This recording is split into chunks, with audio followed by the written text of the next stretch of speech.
Right. Okay, so welcome to our afternoon session here. Okay, I appreciate everybody coming. Okay, we should have a microphone to go around also. Are you going to take questions, John, also? Okay, so we'll have a microphone to go around for questions. All right, so I invited John Anderson here today because, we have different events that happen in our life, right? You're born, that's an event. You're growing up, you get married, that's an event. We just had a mikvah the other day, a baptism, that's an event, right? And for different events, there's different things to prepare for those events. And so one of the things that we probably prepare the least for is end-of-life events. Planning for that time that you don't want to really think about, because who wants to think about that anyway? But yet you need to, and it's important. And so we brought John here with his expertise to share with you information on those, the type of planning you need to make, and maybe suggest some things that you should be doing to plan for these things. And I'll take some questions as well. So that being said, I'm going to go ahead and introduce John Anderson, who's going to share with us today.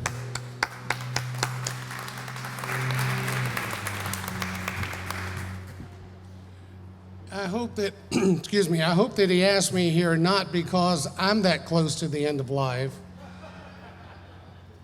but I'm a lot closer than I was. Good afternoon. My name's John Anderson. I'm with Grant Cumberlinka Harrison PC. We're a firm out of Chattanooga.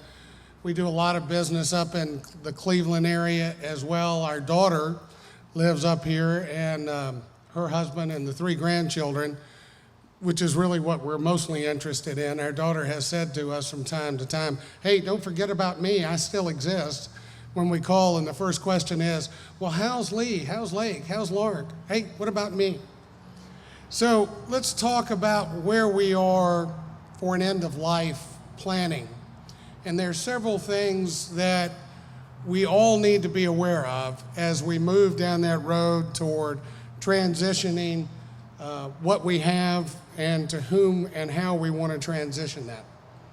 The good news is in Tennessee, there is no estate tax. And currently, the minimum level of an estate for federal tax purposes is $11.18 million. Now, generally, that covers a lot of territory that folks don't have to worry about in federal tax planning, and you don't have to worry about it in Tennessee from an estate tax standpoint. But that's not true with every state, and it will vary from state to state as to whether or not there's an inheritance tax that you have to pay on your estate in addition to federal tax. And what I want to talk to you about this afternoon are the ways we transition our assets with the least bother and the least amount of drama, if you will, in the process. Now, I've been a lawyer, and I know this is going to come as a surprise. I've been a lawyer for 40 years. I know I don't look like it, and I appreciate all of you thinking that. All right? And in my time in practice, there are 3 areas that engender generally the most angst, the most anger, the most drama among family members. One's divorce. That seems kind of obvious, right? 2 is property disputes with your neighbors, and it's amazing how sometimes well-educated people can devolve into absolute irrationality over where does that fence go? No, that rock is on my side. I've been cutting the grass for 20 years. That strip of land belongs to me. But the area that is, even with divorce, that seems to affect some families most deeply is estate planning. Or when mama dies, or when papa dies, or when granddad dies, no, that was going to belong to me. She always wanted me to have that silver set. Or I don't know where you were for the last 3 years while I was taking care of both mom and dad, and I was the sole caregiver, but you really don't deserve anything out of the estate. I have seen families, when they go through this process, some family members not speak to each other again. And in my own family, my grandfather, at the time his parents died, there was some discord between the two sisters and the two brothers, and it took them a number of years to get over it. And one of the things he always, long before I was a lawyer, that he would always say is, I'm gonna make sure that doesn't happen, when I pass and when my wife passes. So how do you get to that point? There's a couple of things you have to make decisions on. What do you have, and what do you want to do with it, are the simple questions. As you go through this process, if you do nothing, if you don't have a will, you don't make a provision for a transfer of assets, and as the man, you go first, which is statistically most likely what's going to happen, and sometimes I think what my wife counts on, but let's just keep that here. If you do nothing and you own real estate, it will pass to your spouse by operation of law if you took title to the property in both your names. And in Tennessee, that's called a tenancy by the entirety. So husband and wife own a piece of property, the house you live in, some recreational property, maybe a house on the lake, maybe some property on the mountain. If you took title to it as husband and wife, or you were married at the time in Tennessee, you take title as tenants by the entirety. And what that means is whoever is second to die is the one who ends up with the property. So if I pass, my wife gets our house and whatever property we have. And that's by operational law, so you don't have to do anything. Under the federal estate guidelines, everything passes to the surviving spouse for which there's no tax, and it would be later that you would want to plan for the second spouse what happens. If you both die in a car wreck, that's one of the reasons you have a will, because the will set the priority as to who passes first. If you both die in a plane crash or a car wreck or whatever it may be, your wills will say, then I direct that I be the one to pass first. Generally the man, I pass it to my wife, and then from my wife it passes to the children or grandchildren. If you want to avoid having to probate a will, and that is the process in Tennessee, when you pass, you have to take the will to the probate office. The probate judge you'll set up an appointment, you'll submit the original will, you'll have what's called letters of testamentary that are issued, and your executor of the will then is responsible for the bank accounts, the cars, disposing of the property, all in accordance with the terms of the will.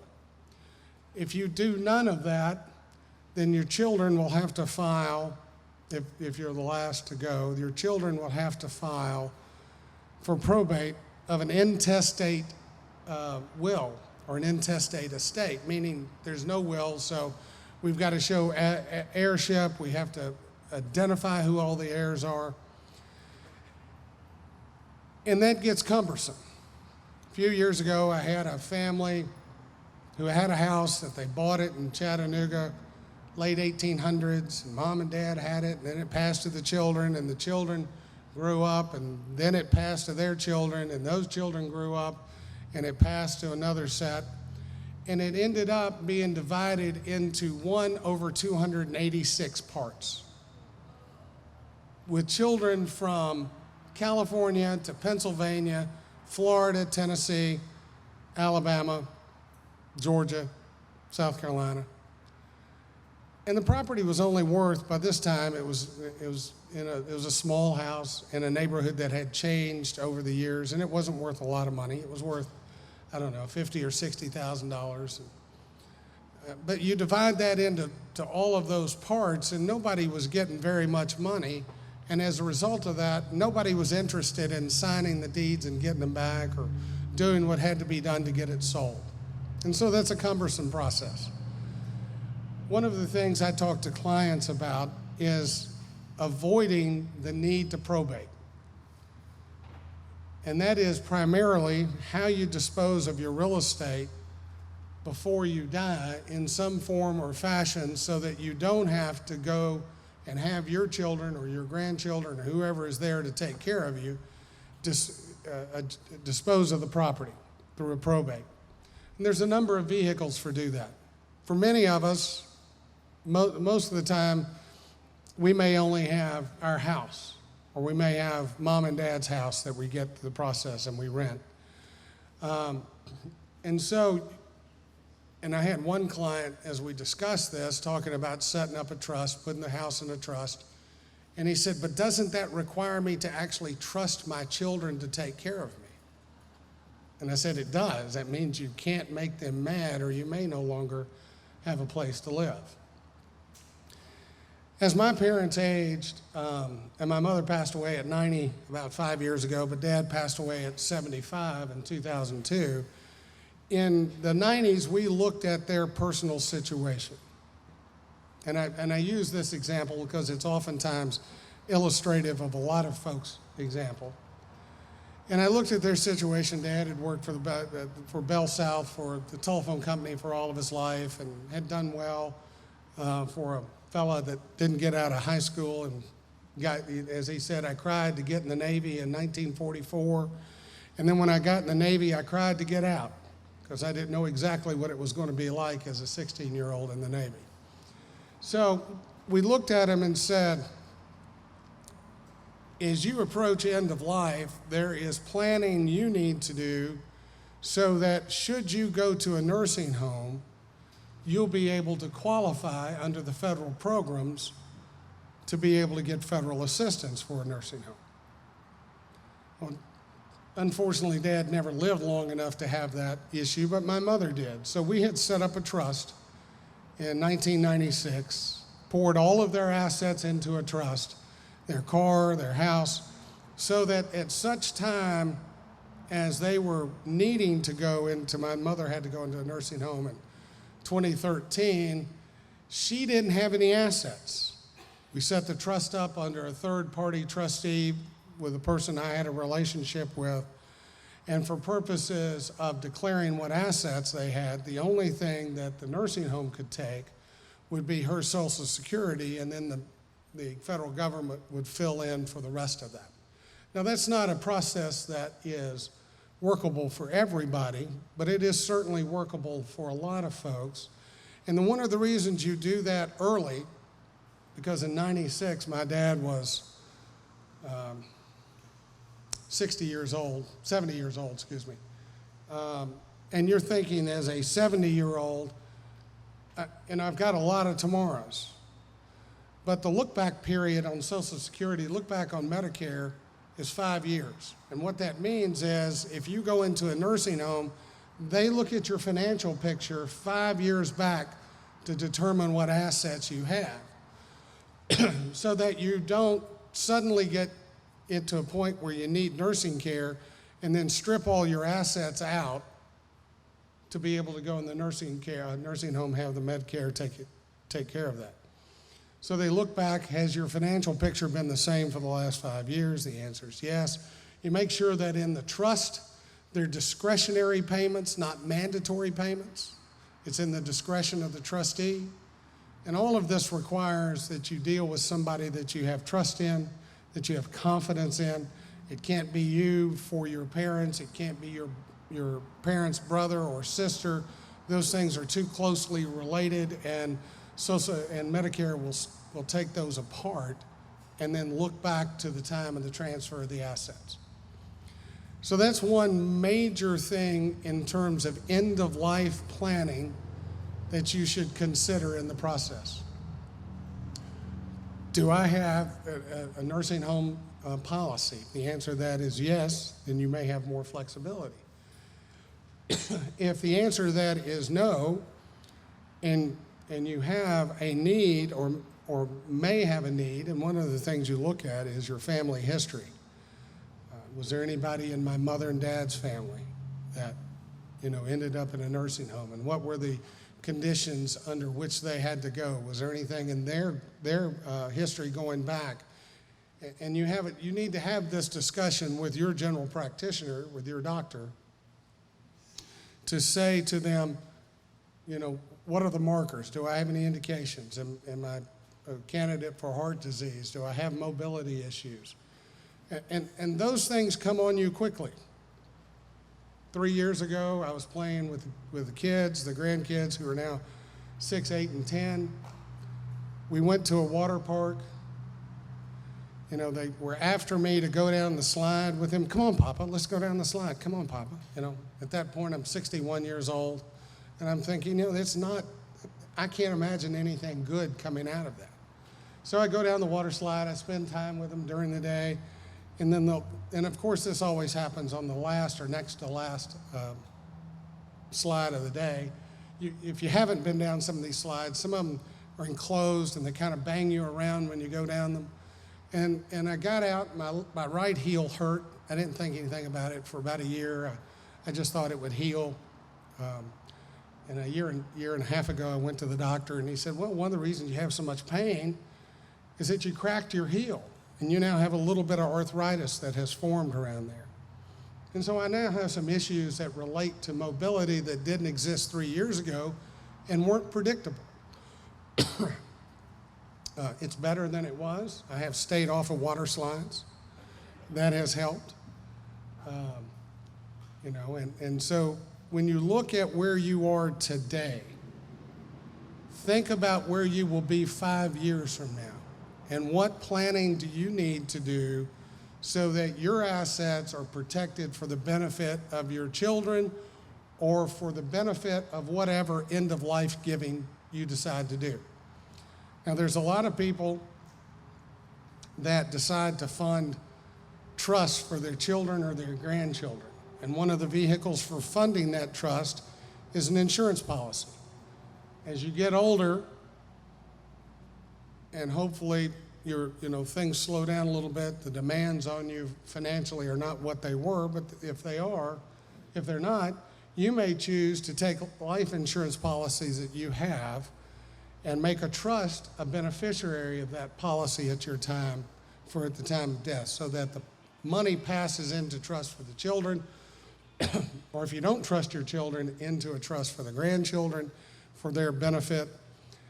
I know this is going to sound surprising. There are some parents who don't get along with either the son-in-law or the daughter-in-law of their children. I know none of us have hardly ever run into that. But I have a number of folks say, look, I don't mind it going to my daughter, but I don't ever want my son-in-law to get his hands on that money or on that property. What do I need to do that? And the answer is you start planning for those events today. You think about, what do I want to do? Is there something I want to fund? Is there something that's a passion? Excuse me. Is there a university? Is there an event? Is there the Red Cross or I suppose Boy Scouts is a popular thing to say these days. Is there something where you want to leave funds in forward? Now, for that, you need to do a will, and you need to do a specific bequest. You can also make that gift through insurance as well. You can make that beneficiary on the policy, whoever or whatever entity you want to make it to. You can make it to, like I said, a trust for the grandchildren or for the children, or you can make it to some not-for-profit, and you can make it as a general gift or a restricted gift. So there's a number of planning options that are out there available for you. In the will category, the less you can put in the will, the better it is, because the probate cost, could be anywhere from $1,000 to $5,000, depending on how complicated it is. Is there something that had a title issue? Is there, and I had this young lady up in Cleveland whose father passed away, and the other children didn't want to have anything to do with it. And she said, I've got property and he's got some income, and they're in several different counties in Georgia. How do I handle this? We ultimately worked through all of the issues, got all of the probate in the right areas, but at the end of the day, it didn't leave much money other than enough to pay the bills. Now, he could have been more proactive on the front end, have transferred the property, an income-producing property. Let's say he happened to have 3 or 4 pieces of property that had mobile homes on. They were down in North Georgia. It was in his name, but he wanted to keep the income. How can he do that and have it passed to his daughter in a fashion where she doesn't have to spend a lot of money to get it done? That is to transfer to his daughter and retain a life estate. And what that says is, so long as I'm alive, I get to keep the property, I get to keep all the income after the property, but upon my death, it passes to you by operation of law. So you don't have to go to a court, you don't have to probate a will, you don't have to go through that process. Same thing's true with cars or checking accounts. I don't know how many have run into a situation where you deal with mom and dad and they have a CD or they have a checking account, they have funds. Well, the best thing to do today is to put those accounts in joint names. Now, there's some risk to that. One is there's some risk that your mom and dad are not going to be happy with that suggestion because somebody will say, well, you're just trying to get my money, aren't you? And the answer is no, not today. You know, and that's the truth. No, I don't want it today, but I want to make sure that we do it in a fashion that doesn't waste your assets later on. Whether it's a CD, a joint account, a savings account, whatever that may be, you may want to put that in a joint name. Now, the risk to that is if there's one child, it's lesser risk. If there are 2 children, do you put them both on there? Do the siblings trust each other enough to only have one be in charge of those accounts? And if one of the siblings has financial problems, those accounts may be subject to being garnished for the financial issues of that child. Now, I had a close friend who passed away a few years ago. Two brothers, 2 sisters. The boys got along. The sisters didn't get along with anybody. And so there was always contentious. The mother lived until she was 90-something, and they would put one of the boys on the accounts. And so finally at the time of death, there was a bit of a contention between the sisters and the brothers. But that ultimately resolved itself pretty quickly because the planning had been done in advance. And so that is also something. There's a wide range. Part of my point to you is there's a wide range of opportunities to do with what you have to provide it to be orderly transferred. You know, I think that certainly as it relates to personal property, you need to be crystal clear in some form or fashion. If you're going to do a will and you want it to pass after your death, you need to be crystal clear as to who gets what. Does that silver service go to son or daughter? Does that crystal service go to son or daughter?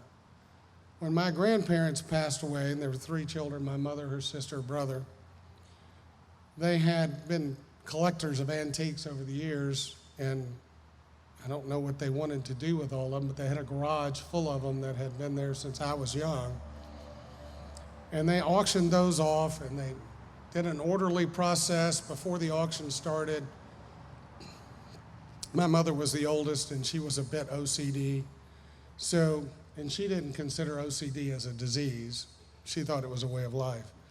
So they went around, they took a pad, and the young brother said, I want this. The middle sister said, I want this. My mother said, I would want this. They took a catalog of that. They had the auctioneer value it. And then when the whole auction was done, they divvied up the money based on what was kept and the proceeds that came in. That's certainly one way to do that. And if all the children get along, that's an excellent way to make sure that happens. But if you have a family with 3, 4, 5, or more children, there's likely to be cliques within larger families where this group of children who are closer in age are closer together than another group of children. So If you have assets that you want to pass, personal property, be very clear who gets what. And be sure that as you go through this process with your children, you ask them, do you have any particular interest? Do you want so-and-so? Other than the house and the car and the big items that you're going to divvy perhaps in a different fashion, you'd want to go through that process. Now, my parents, as they aged, once Dad passed away and Mom lived in Nashville, and I said, the day of the funeral, I said, are you going to be okay? Do you want to consider selling the house and moving to Chattanooga? Because my brother lives over in Chattanooga as well, and there's just two of us. And she said, no, I'll be fine. I'll be here. I'm okay. I've got all my friends. I know everybody, and I'm just 75. And the funeral was August 30. And October 2nd, 2002, she called me and she said, why don't we put that house for sale and let me go ahead and move over to Chattanooga. One of the things you never say to my mother would have been, well, just a month ago, you told me you'd be okay. You're just better off letting everything be Mom's idea. And sometimes you'll see as you go through this process, that's a good way to be on that. So she didn't make those specific requests, and as we were moving her into a nursing home, she said, look, I want you and your brother to go through the stuff. Anything you want, I want you all to divide it up now, which we did that. And then the rest of it, we either sold or some very large items we put into storage. So again, as you go through this process, make sure that everything is clearly planned as to how you dispose your personalty. And if you can, do that before your time of death, and don't let it pass under a will, because if your personalty is taken care of, if you have put your house in a trust, or your real estate in a trust, or put the cars in the trust. That was one thing my father groused about a little bit.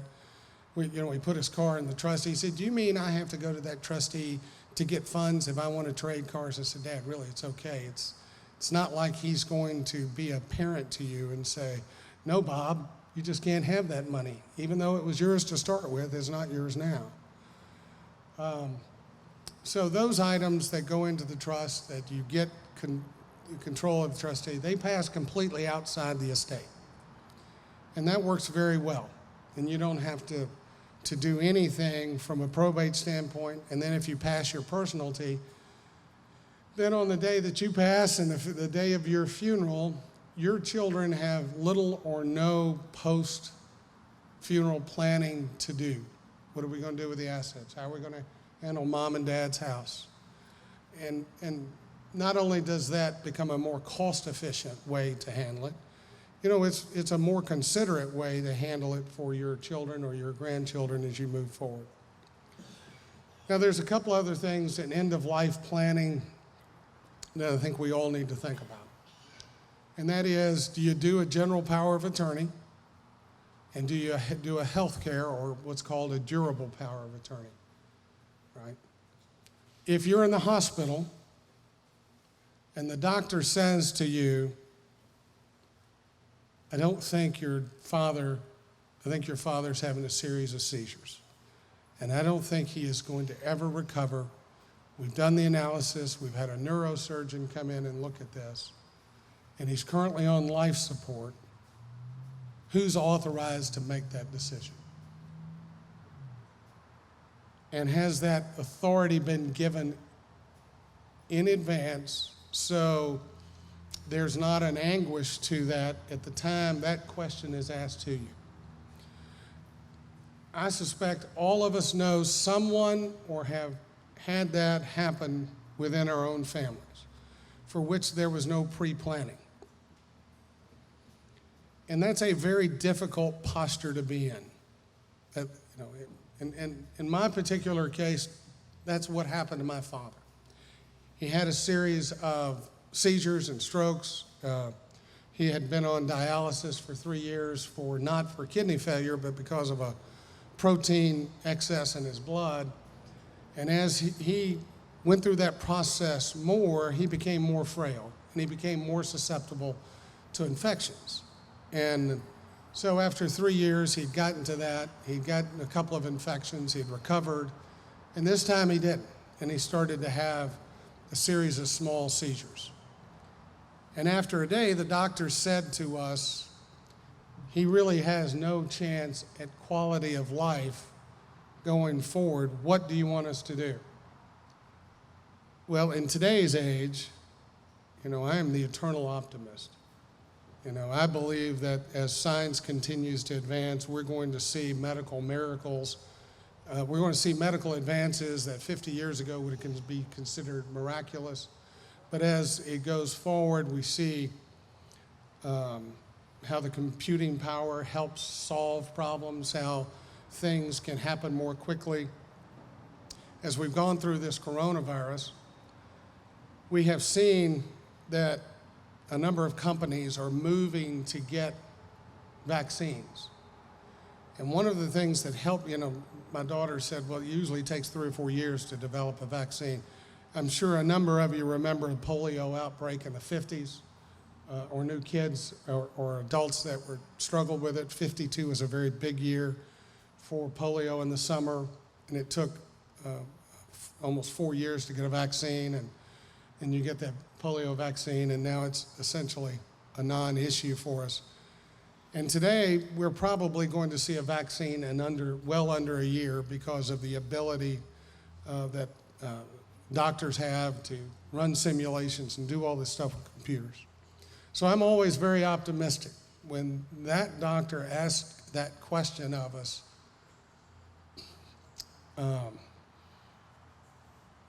15, 16 years ago, I remember what they said at our daughter's graduation from med school.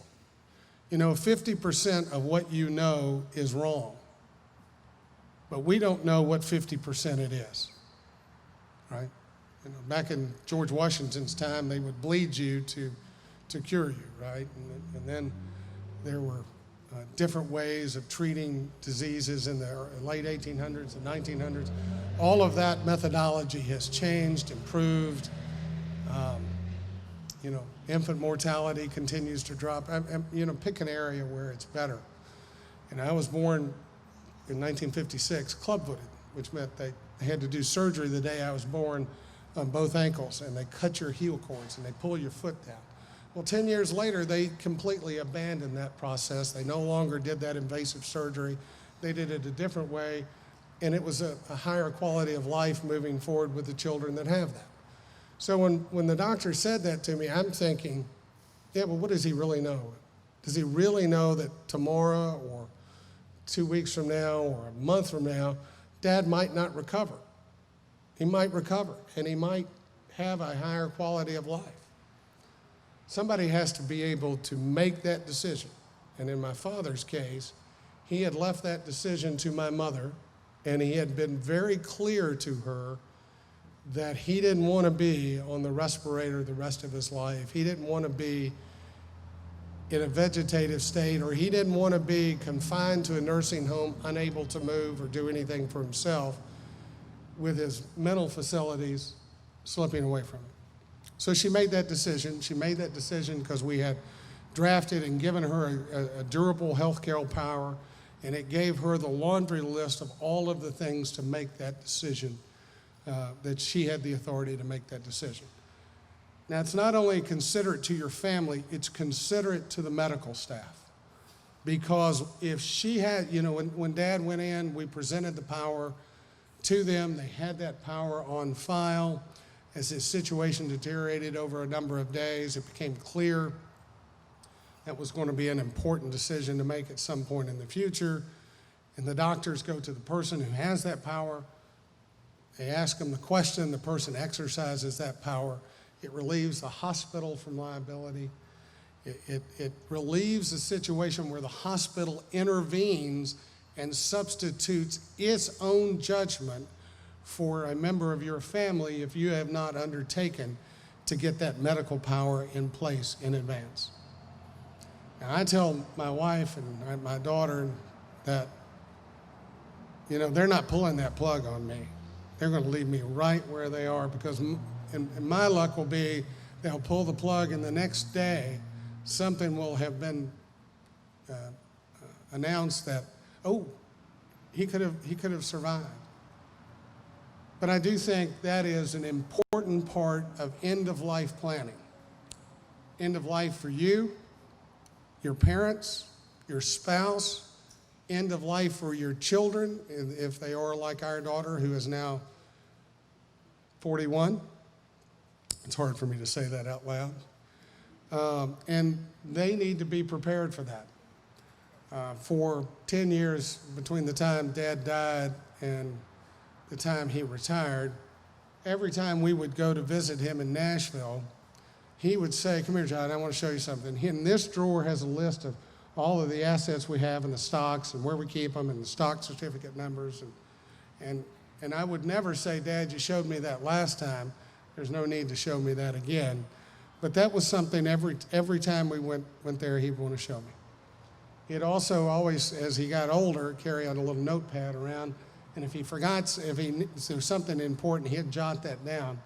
And the next time I saw him, he'd either bring it up, or if it was going to be 2 or 3 weeks, he'd call me to make sure that I knew he had that thought, and that's what he wants to do. There's a lot to be said for that kind of planning toward the end of life.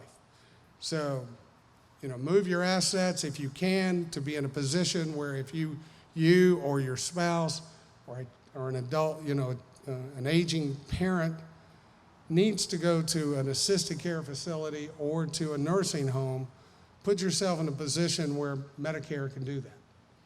Some people would say, well, shouldn't you be carrying your own burden? Shouldn't you pay your own way on that?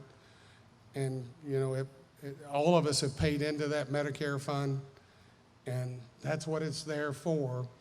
And there are very few of us that can afford the cost of a nursing home. When my mother went in 2013 to Red Bank Life Care Center, she passed the test. She had to sign to them her Social Security check, but her cost was $7,000 a month for a nursing home. $7,000 a month. Now, that's 7 years ago. I don't know what the cost is today. And that's so that you can have a bed, have somebody come and bring you your food and take care of your clothes, and you have that struggle to make sure that your mother's clothes don't get gone, and you got to put the name in it and do all those things. So plan for that end of life, make those decisions. You're going to need help in that process. Many people think, and there is a wealth of information on the internet. And I don't say this because I'm a lawyer, but I do say this because you would need a professional to help you through that process. Now, the internet can give you a lot of information on where you want to go, how you want to start, but to get there, almost everything needs to be fairly customized for what you want, what you do. So you think about how you do your property, your car, cash, accounts, CDs, insurance. What do you do with your general power of attorney to give either your spouse or one of your children the ability to make decisions for you? Because that may come about. And when I was 50, people would say the insurance folks would say I'm 4 times more likely to be disabled than I am to die. And so you plan for that disability. The disability may be in mobility, or it may be mentally. And so if you're mentally unable to take care of yourself, somebody needs to make those decisions for you. That's what a general power of attorney is for. If you're declining in health, that's what a durable power of attorney is for. It requires a certain amount of trust in all of those processes. Do you trust your spouse? Do you trust your children? Do you have the relationship with them? Does it need to be a sister or a brother or a cousin or an aunt or an uncle? You need to give all of those things thought today while there is no crisis. Because the best crisis planning occurs when no crisis faces you. Because when you're in a crisis, you'll probably do whatever you need to do to get through the crisis, but that may not be the most cost-effective thing to do.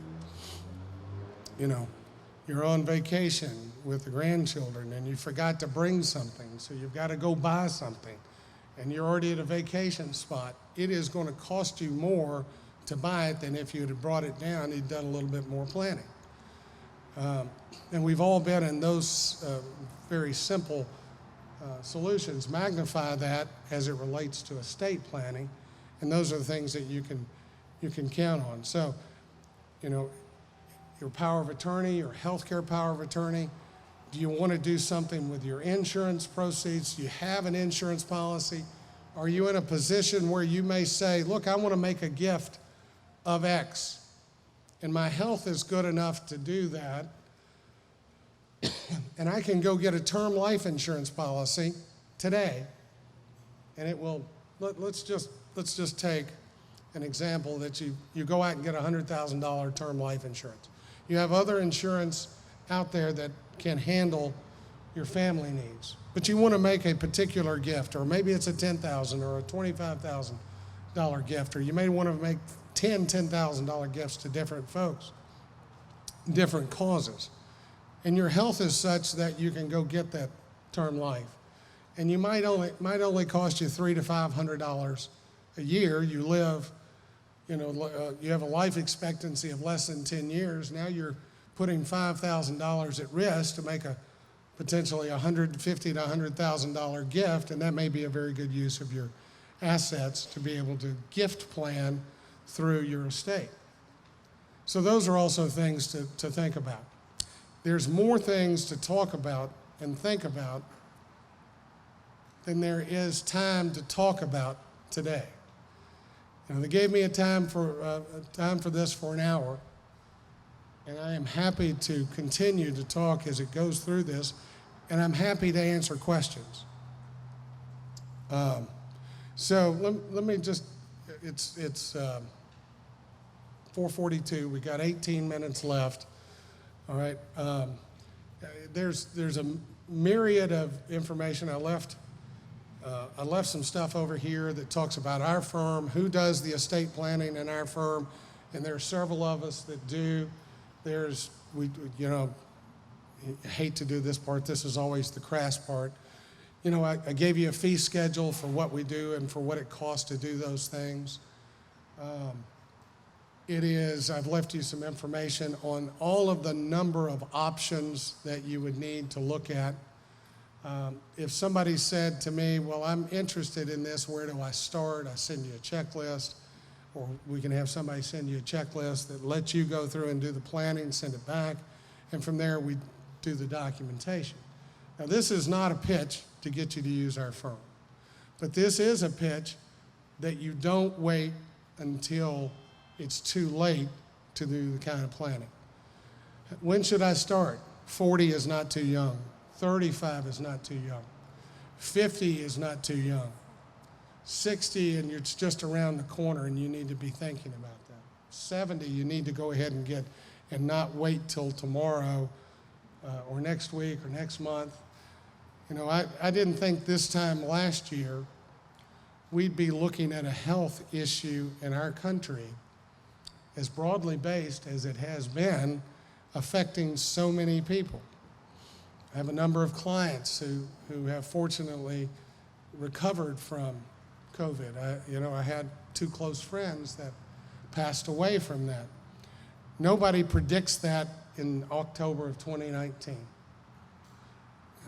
As I'm sure that you all have seen by now, there's a famous photograph from 1918 when the Spanish flu was making the rounds, and 675,000 people died at a population of 100 million. That'd be like 2.2 million or 2.3 million today. But there's a Georgia Tech football game, and there's a photograph that was in this fellow's papers when he died, and his grandchildren found it. And there's all these folks at Georgia Tech football watching football, all wearing masks. So 100 years ago, they faced many of the same issues we have. Nobody expected then, nobody expected it to come back. Nobody expects that car wreck or that blowout of the tire. Nobody expects that slip and fall. A close friend of ours who was 90, and until she was 85, she didn't want to stay home, so she continued to work as a greeter at Walmart. She finally retired at 86. A month ago, she slips, falls, breaks her hip, and she died yesterday. And was in very good health otherwise. Nobody expects those kinds of events. But we plan for the worst and we hope for the best.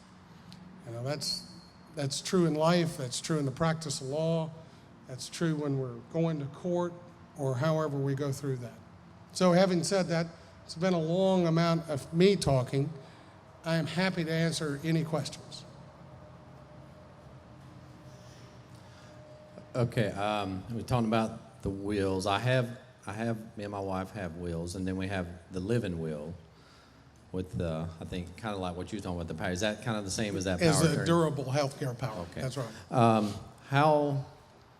Because I was in the military for almost 30 years, so I've had a will going for since I was 18. But, you know, our daughters, we've got 4 daughters, and they've got 2 that's grown now, and now we still have 2 at home. How often should we update this? And That's an excellent question. And let me give you one of the examples for why that makes a difference. I told you the federal exemption for estate tax is $11 million. But in 2025, that drops back down to $6 million because the law that raised the exemption goes away in 2025. As you go through life, one thing is constant, and that is state and federal legislators think they have all of the answers, and so they change the law. And every 2 to 3 years, you ought to have somebody look at your will and say, do these provisions make sense in light of the changes in the tax law or the changes in estate law? The other is, if you have 4 daughters, we know that you're going to work the rest of your life for those 4 girls. And the question is, what do I have? And this is a tough question. Do I need to make more provision for one child than another? And I have no idea what your situation is, but there are some, I think we all know families that one child is not as prosperous as the other 2, and you need to make provision for that. Or there are some families where there is an autistic child or a Down syndrome child, and you need to make arrangements and planning for that child because that disability, that condition, oftentimes outlives the parents, and you need to be prepared for that. So in looking at your situation, every 2 or 3 years, your daughter's needs and or their children's needs may change. And you need to look back at your will and say, okay, 5 years ago we were going to do this, and we're going to provide this for the daughters and this for the grandchildren. Well, 3 of them are now 18, one of them's 16, one's 12. We don't need to provide the same for, or we need to provide more for. And so you need to always look at those. Sometimes making changes in the wills has nothing to do with the changes in the law, but it has everything to do with the changes in family situation. Okay? So you need to and I will tell you, there's nobody that hates looking at his will more than I do. There's a couple of things I don't like to see. I don't like to see myself on television later. I don't like to hear myself on a recording. And the last thing I want to do is go look at a life document that I finally had the courage to get up, sit down, and plan for and said, okay, all right, that's behind me. And I'm not making a bucket list, because if I go through everything on the bucket list, then that may be just that it's time for me to go. Yes, ma'am. So we live in Florida, but we're considering moving here. We have a living trust, a revocable living trust, and then we own income properties that are in LLCs, which I know I can put inside the trust. Is there any particular advice that you would give concerning moving those LLCs in for any kind of, healthcare issues or something like that, where we're needing to defer the income, like you said, like you did for your mother? Yeah. And then, actually, I have a lot of questions.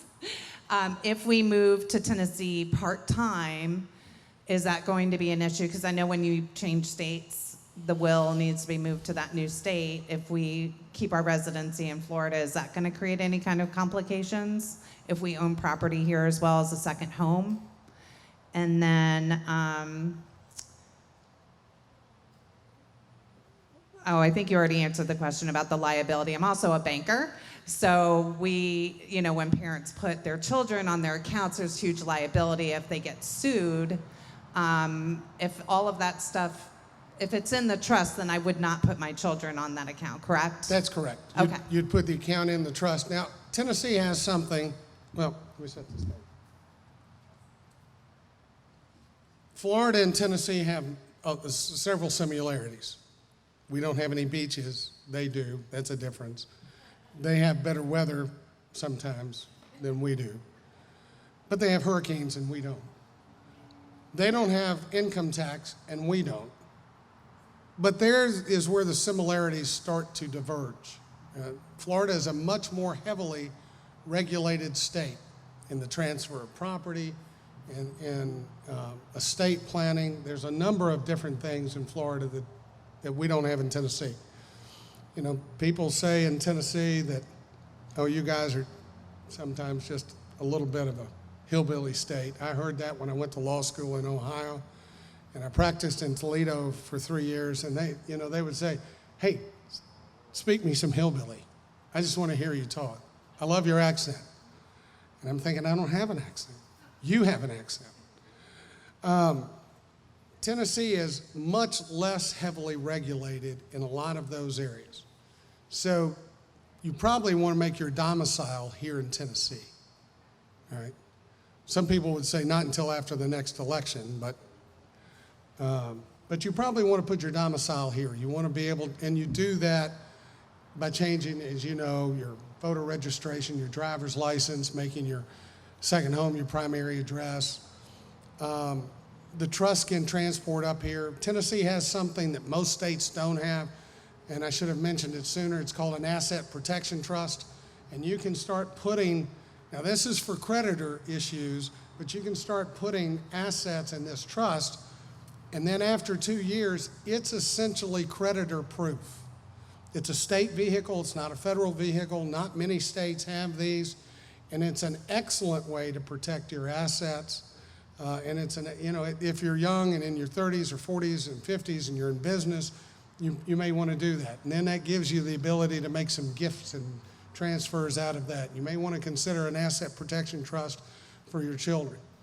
And I may not have answered all of your questions, but I think if you're going to migrate this way, I think you make it at your primary, not Florida, your primary. Now, one of the things I didn't tell you is that everybody can make a $15,000 a year gift to somebody, to anybody, without any federal tax consequences. All right, that's called the annual exclusion.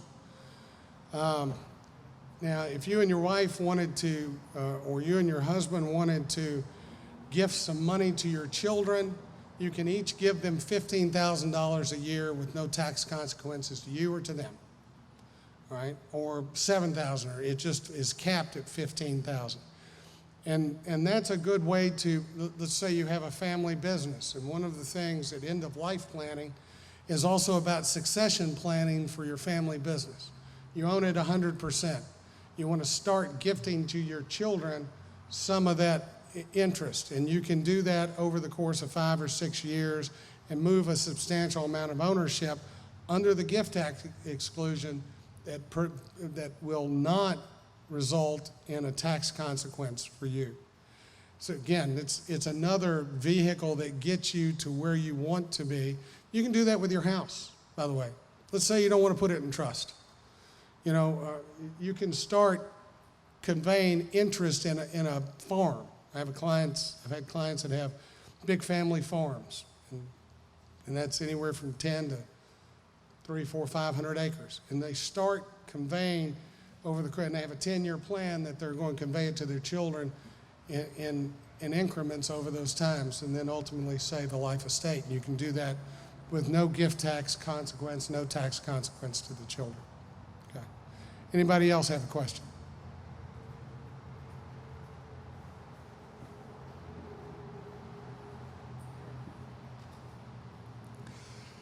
Do estate planners and tax preparers often partner up, and is there a big advantage to using a partnership that does both? It might be. It might be. And I'll give you a good lawyer answer. It really depends. Or that lawyer that says, I feel strongly both ways, right? It depends on what your situation is. If you have a lot of moving parts on the tax side, yes, you need to have somebody on both sides of the fence looking at that. And, I've been in practice 40 years. I've been where I am 30 plus years. And, we have 28 or 29 lawyers, and we do that. If I'm going to sit down and plan an estate, it's got a business in it or an operating entity, and we're talking about succession. How do you move it? I've got 4 children. 2 of them are in the business. 2 of them couldn't care less about the business. What am I going to do? How am I going to protect the 2 and the financial integrity? Years ago, 25 years ago, husband dies, mother dies, 2 boys. One not so prolific in the business world, one a real go-getter. And Mama said, I know that son A will eat son B's lunch if I give him the opportunity to do that. Very successful family business. So she left 49% of the business to each of them, or 49.5% to each of them. She gave 1% to one of the lawyers in our firm and said, you have to make him happy and convince him that your point of view on business is correct. So when it came to major decisions, there was an arbitrator out there. Now for the 1%, he was paid something, but it wasn't a financial interest. It was a governance interest only. So I only use that to say there's a number of creative ways to get there. It'd be great if you had 6 children and they all got along. That's just not likely. You get 2 children and they won't all get along. My brother and I are 5 years apart. It's fair to say we didn't see eye to eye on every issue growing up, because he's older than I am and he would torment me. So, the answer to your question is, most likely, you wouldn't be asking that question if you didn't have tax issues and you're wondering how I handle this and what do I do to move the money with the least amount of tax to be paid. And you need to probably include your insurance agent in that, and whether you look at second to die policies and all of those things. And a second to die life insurance policy helps fund, if you have an extensive estate, it helps fund things for tax, or it helps move money where the estate tax chews up some of that. So there's a number of vehicles for that. Any other questions? Well, I've got a minute left on the clock. Let me tell you how much I appreciate being here today, and I appreciate the opportunity to come and talk to you. And I appreciate being here in October 8th. It's still 80 degrees outside and still a beautiful fall day in Tennessee. Thank you.